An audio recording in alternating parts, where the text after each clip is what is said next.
Good day, everyone. I am Bridget Lian Egantiao, and today I will be discussing one of the most important forms of taxation during the Spanish period, which is the Cedula Personal Tax, also known as the poll tax.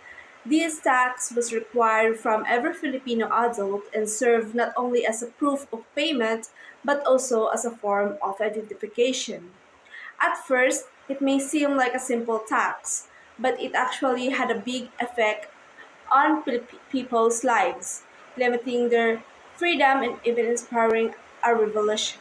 In this report, I'll share how the Cedula personal tax started and its impact on Filipinos during the Spanish era and what lessons we can learn from it today. So let's start.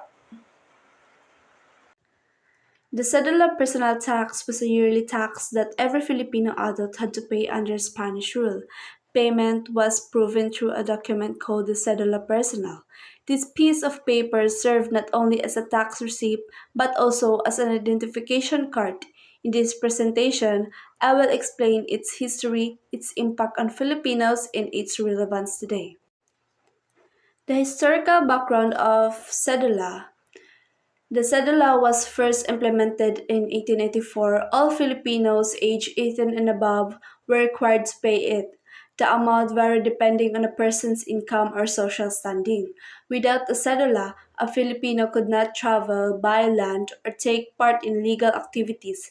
In this way, it was not only a tax, but also a form of identity and control imposed by the Spanish government.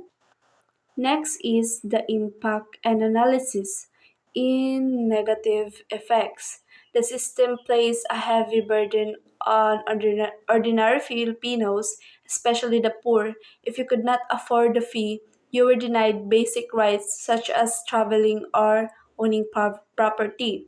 This made many Filipinos feel oppressed and powerless, as the tax was not just financial but also a way of limiting their freedom. The strict enforcement of the cedula created deep resentment against Spanish rule.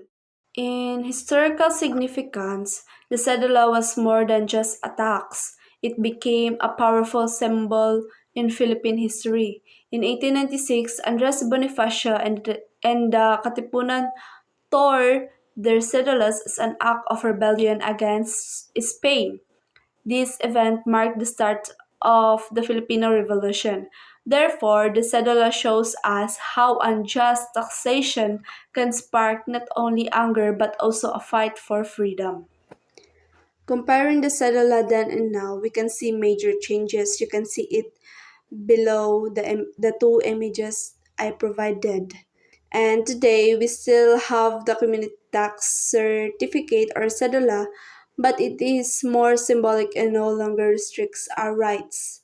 Taxes today are collected systematically and legally by government agencies. Unlike before, not paying does not strip you or your freedom to travel or transact. The lesson here is that taxation must respect human rights while still funding government needs. In conclusion, the Cedula Personal Tax was one of the most controlling forms of taxation during the Spanish era. While it burdened Filipinos, it also became a symbol of unity and resistance against oppression. We are reminded that taxation should be fair, transparent, and respectful of citizens' rights.